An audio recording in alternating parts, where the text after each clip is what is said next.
जून पहलू खोल राज्यर समस्त कॉलेज और यूनिवर्सिटी उच्चशिक्षा विभाग अधीन सरकारी विश्वविद्यालय और कॉलेजगुड़िक जून पहलू खोलने नहीं उच्चशिक्षा विभाग निष्पत्ति नहीं।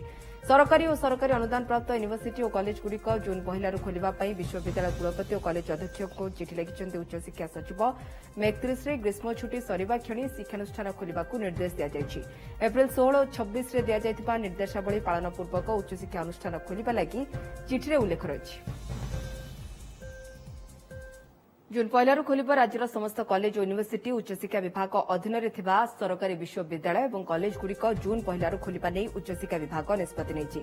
सरकारी और सरकारी अनुदान प्राप्त यूनिवर्सिटी और कॉलेजगुड़िक जून पहलू खोलने विश्वविद्यालय कुलपति और कॉलेज अध्यक्ष को चिठी लिखिं उच्चशिक्षा सचिव। मे 31 ग्रीष्म छुट्टी सरिबा क्षणी शिक्षानुष्ठान खोलने निर्देश दिया। एप्रिल 16 और 26 दिया निर्देशावली पालन पूर्वक उच्चशिक्षा अनुष्ठान खोलने लगी चिठी उल्लेख रही।